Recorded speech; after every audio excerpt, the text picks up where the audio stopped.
Welcome back to the Deliberate Leaders Podcast. I am your host and executive coach, Allison Dunn. I am pleased to introduce our guest today. We have with us Helle Jørgensen.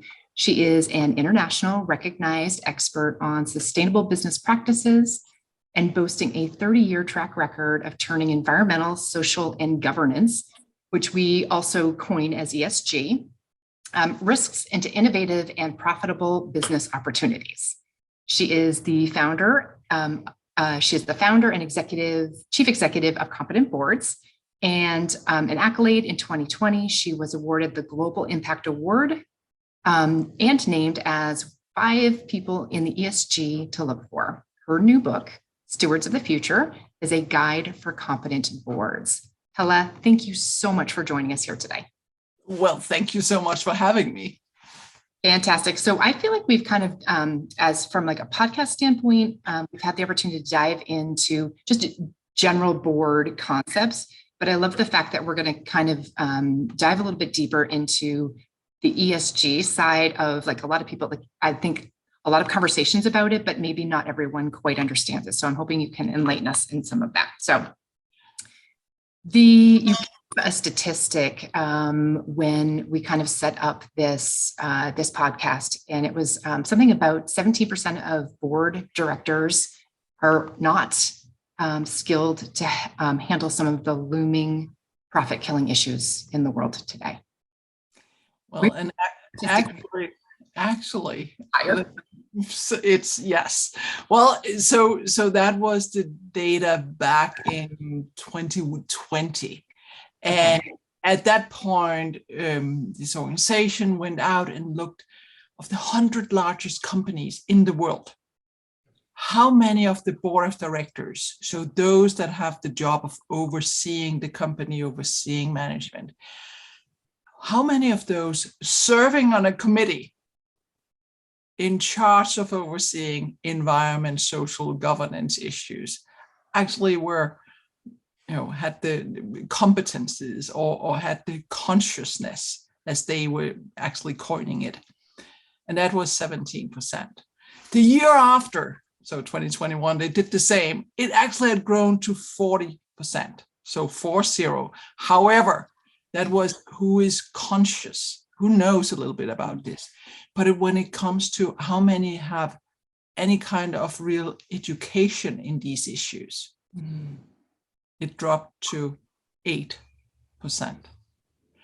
So we are looking at a thing where I went out at a point and said, if we only had 17% of those board members that were overlooking the financials, that understood how to read an income statement, how to read a balance sheet, would we be happy with that? And I think most of us, even though if we're not financial, we would say, well, it might be a good thing to just know a little bit about how to read some of that.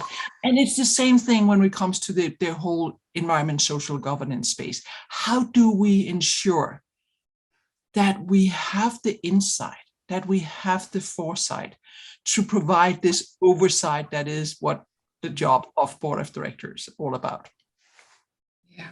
I think you also brought up a really great point about who has the power inside of an organization. And we often think that it's the CEO, but it's not. It is the board, right?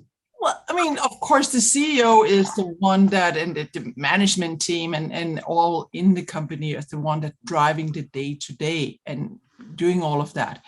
But from a governance point of view, we have the board of directors being elected to oversee and ensure that everything is, in the best interest of the corporation. So yes, you're right. Often we don't think about that, but it's coming more and more up now, and more of the board of directors are looking to see how do we ensure that we provide that oversight that's expected not only by shareholders, frankly, also by the employees. Right. So, and customers and those that finance the companies in terms of everything else. So it's getting from being a role we did not really know who was serving as the board of directors to be much more people asking, where were the board? Why didn't they do anything? Why didn't they say anything? And that's why, the book you mentioned, Stewards of the Future, a guide for competent boards, kind of like to help board of directors to understand all of these new aspects, because we shouldn't, think about that everyone knows everything. In the same way as you do not know everything. I do not. I definitely don't, right? So we need to make sure that we, on a constant basis, get that insight. And many of those that serves as board of directors, my age, and perhaps a little bit older than that. And we've not been taught how to look into environmental, social governance issues in the same way as many of the young people are being taught today. So having that understanding is just so important in order to ensure that your world and the world of all of the younger generations and the kids are steward in a way that it's a good place for both to work but also to live. So if we look at some of those attributes of these stewards of the future, one thing is to have the competence, right? Understand the subject matters, not only by asking questions, but also knowing what are you actually looking for. That comes with being, curious. You need to be curious on what's really going on in the world. You need to be able to listen. We have 2 ears, so listen to what's going on. Observe, and then being courageous. And that's one of those things at that moment where we really need to make sure that we both have the confidence, the curiosity, the competence, but also the courage to say, what is it that we want to see in the future? And that's where we have this short-term, long-term debate all the time. What are the dilemmas that we are looking at? How do we ensure that, again, we do what's best for the corporations, for the stakeholders, and of course, also in that sense, for the shareholders? And I believe that if we have directors, we have the management that understand that interconnectedness between all of those different areas, then we are actually driving value, not only financial value, but value for the different stakeholders, both in the short term and the long term. And hey, what's not to like with that? Very true. So I appreciate it's not necessarily only having the knowledge, but having the attributes to be curious about what we need to understand. And I very much appreciate that. That's good. Why do you think it's more important than ever for boards to have the environmental, social, and governance oversight and insight? I think if we look at the world around us, there's no doubt, you and I, before we got on here, we talked a little bit about the younger generation. We are young too, right? But you're seeing that a lot of, especially the younger generation, they want to not leave the values when they go to work. We have just been through a pandemic, some of us are still, right, where you don't go into your living room and say, oh, now I'm a different person. You want to bring yourself to work. So that's one. The other thing is that you, as a consumer, think about what are you actually buying? What are the things that are important to you? Then think about you as an investor. What do you invest in? So we are seeing a trend of going through words, ESG, so environment, social governance, that we want to see that not as a score, but we want to understand what are the risks, what are the opportunities. We can also say sustainability. How much does this company do? We talk about climate and climate change. And again, there you see, especially also the younger generation that are pushing and saying, is this the world that you will leave us. So that's from that angle. Then if you look at it from a regulatory point of view, we have, now laws, regulations in different countries that's starting to come up with companies are to disclose what are they doing.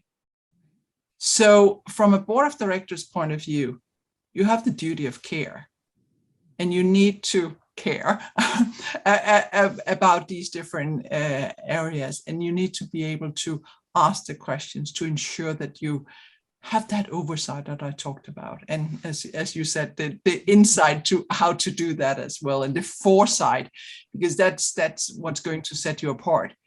Do you have directors? Do you have management that are able to not only look at to what did we do yesterday, but what will the world look like in a few years from now?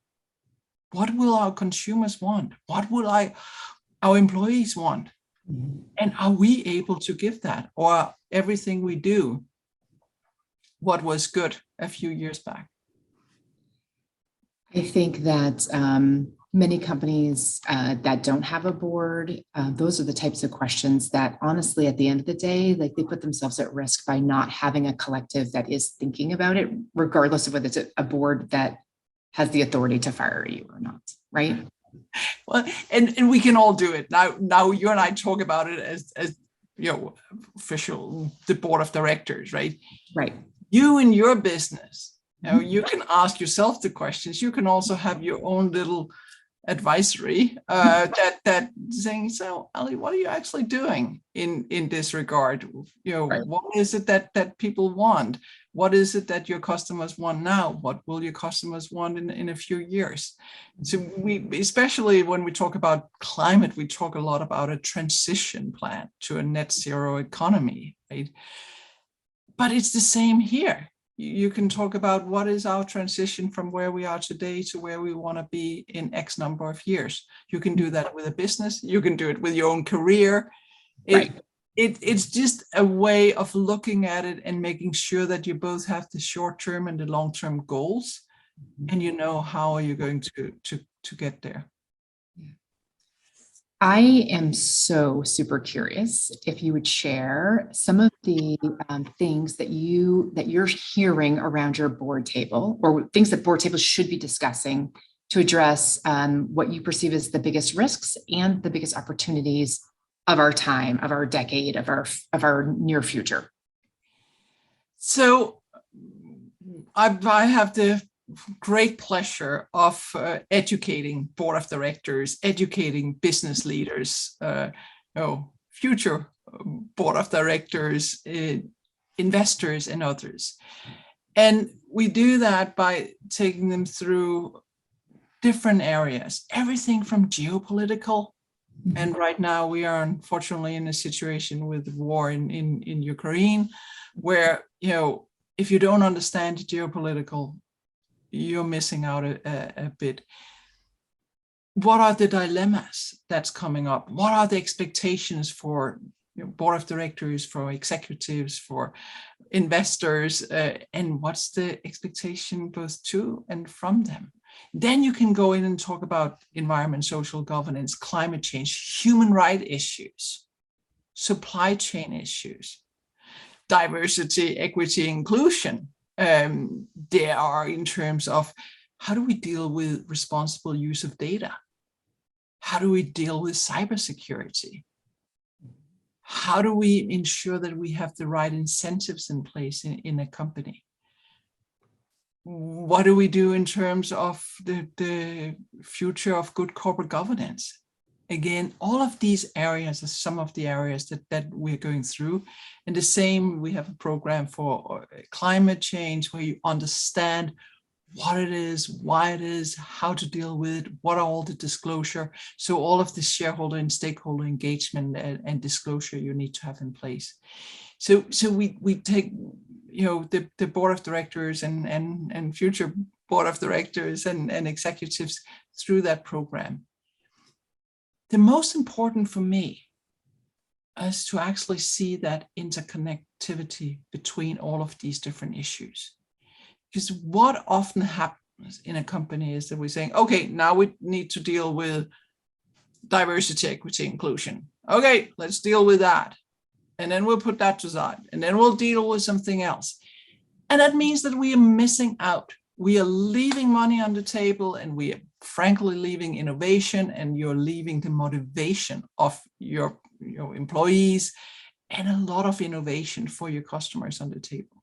So for me, it's important to give everyone that mindset of how do we look at these different things? How do we know what questions to ask? What are the questions that will bring us from where we are now to where we want to be? That's to me actually the most important. I just want to make sure that I translated what you just said, based on, like, most companies are addressing like one pillar at a time. And by not looking at it from a holistic standpoint, they're missing the opportunity to have the full discussion, as opposed to just looking at it narrowly. Am I translating it correctly? Okay.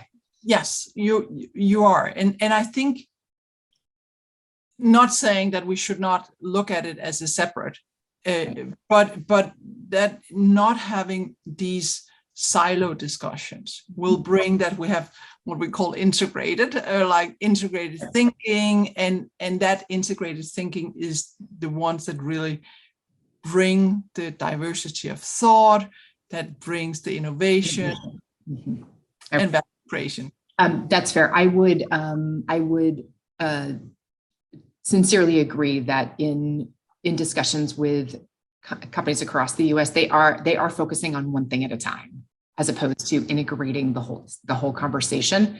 And I don't think that I would have recognized that until you said it.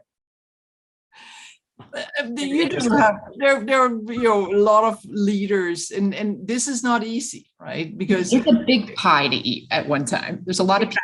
Exactly. And that's also why, this is not about eating the whole pie at one time. It is about having that, look at it from the viewpoint, the mindset, then start to see what are the most mature areas, who in the organization are looking at what, but then connecting the dots. And I think that's what you probably see, is that, well, there's a department working on this, there's another department working on this, that do not talk. Right. If we can make them, talk, and 1 + 1 gets to be more than 2, that's where you start seeing the value creation. There's also the risk in all of this, and we're seeing it more and more, that if from the tone at the top do not really set out not only the purpose, but what is it that from a company point of view are our different policies, procedures.